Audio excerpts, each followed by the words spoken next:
I'm so thankful for the opportunity to go away to Cognitive FX for brain treatment, but I am going to miss my family so freaking much. But this is what I need to do, and I'm so thankful that I can do it.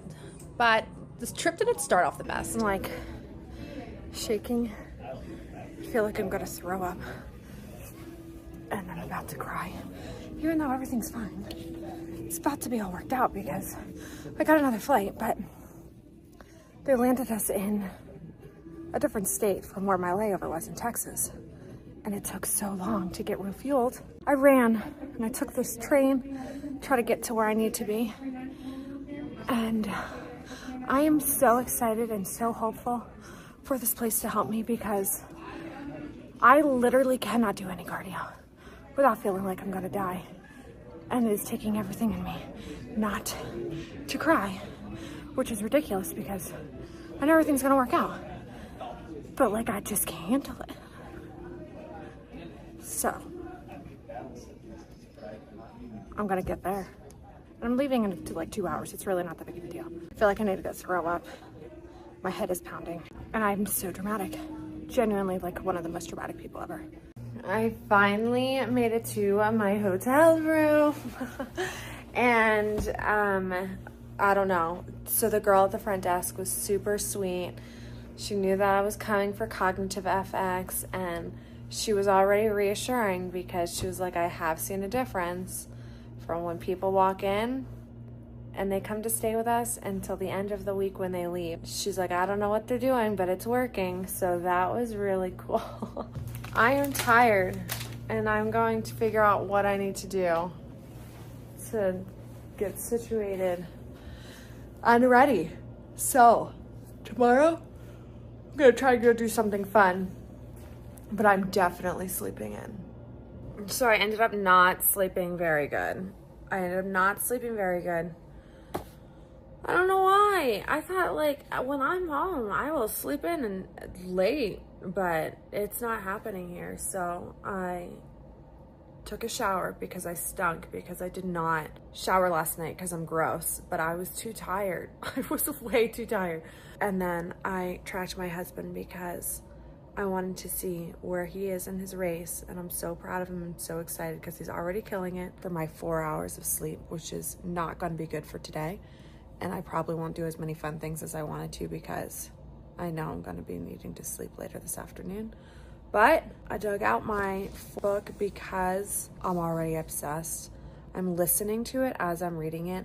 One, because my eyes start to like really hurt and I get a bad headache, and I always have a headache, but it just makes it worse. So like it's easier that I don't have to like sit there and like, I don't know. And then I can comprehend more because I'm getting it audibly and reading it. So I'm gonna dive into this for a bit and then hopefully take a nap and then go from there. All right, so for real though, like my Uber driver, she was the sweetest thing ever. And yet again, someone that has talked to a bunch of people about Cognitive FX, but she went to drop me off and I'm like, it's someone's backyard. All right, let's see where this takes us. Here's my problem. I wish that I like left a couple of extra days to like do this at the end of my trip instead of at the beginning, because this kind of stuff literally wipes me out. Like, I know I'm gonna end up having to just sleep. I'm gonna have a headache. I'm gonna be in massive brain fog, probably super sad after I'm done this, which is like super annoying.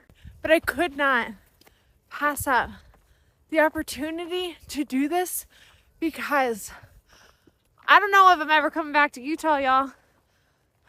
Maybe, because it's amazing. And I don't know where I'm going. I don't think that's the way. I think this way. Seen some wild turkeys. I don't know if anything else is gonna come jumping out on me, but we'll see. Because I don't know. Oh my gosh, I'm so out of breath. It's not that steep. It's really not that bad of a hike. It's just me. All right, I've literally been walking around for like 20 minutes now because my Uber driver didn't drop me off at the right spot. So I was walking around on these side of these mountains trying to find where I'm supposed to go. I finally found it. And I'm very tired. And I didn't even actually start the actual hike. But I'm doing it. I'm going to do it because I know it's not long. All right, I gotta go so I can focus on my breathing.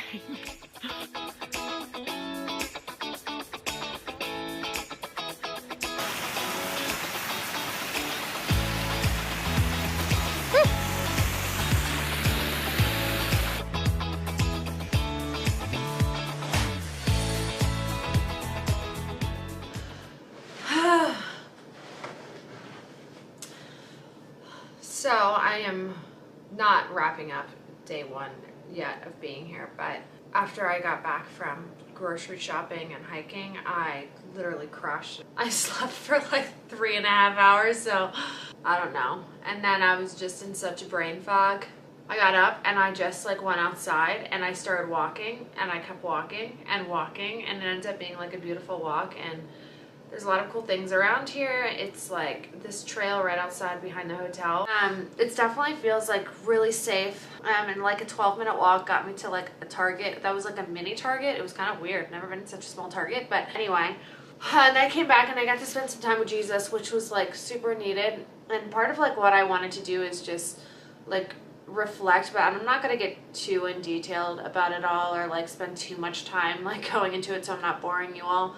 I'm like so first off, I'm like so extremely thankful that I have been given the opportunity to come out here, because honestly, and I'm going to say it like probably a few times, like if it was not for this YouTube channel and for those of you who have been as obsessed with the hearth display as I have and have gotten your own, there's no way in heck I would have ever been able to afford to come out here and do this. So thank you. You have supported me in coming out here, whether you've realized it or not, by watching these videos, and have made it possible for me, because I would not have been able to pay for it on my own.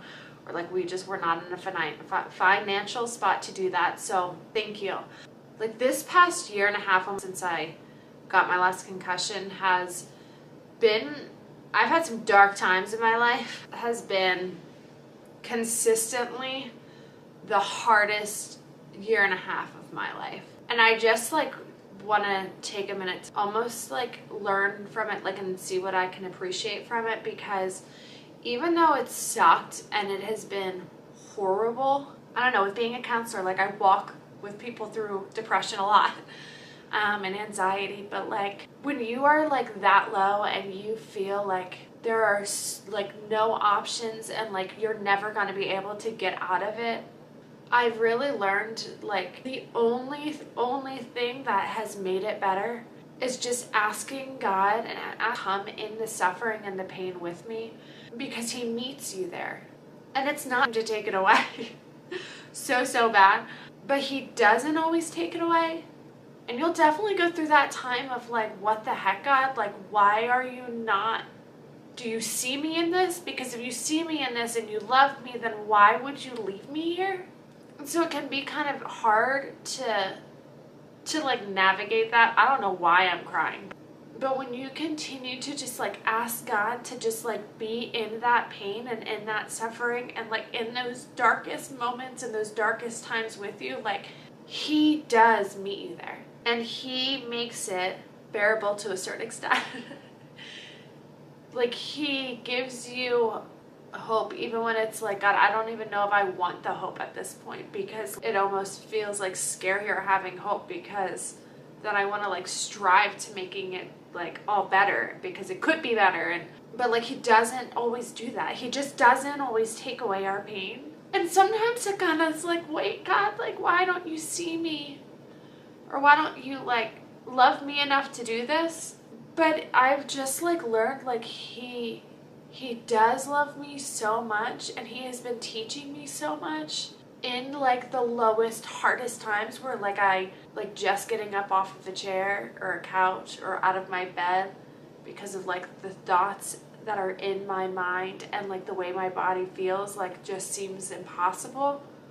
And like just asking him to be in that with me, he still will like give some kind of peace. And like I've learned in this, oh, it's not a lesson that like I love, but I'm so thankful for, is that like, and I know this, and I'm sure like everyone knows this, like our worth and our value is not based off of anything that we can do or any way that we can perform or any way that we can like prove ourselves to like anyone around us or even God.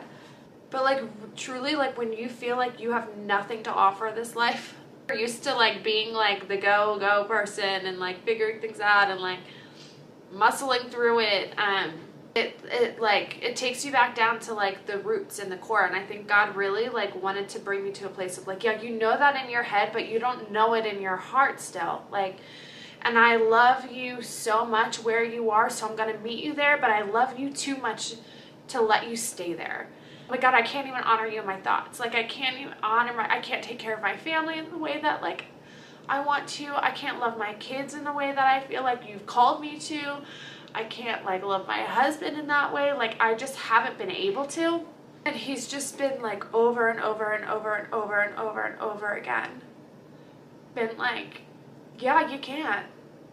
You genuinely can't. But I still love you so much right where you are. And I'm going to like carry you through.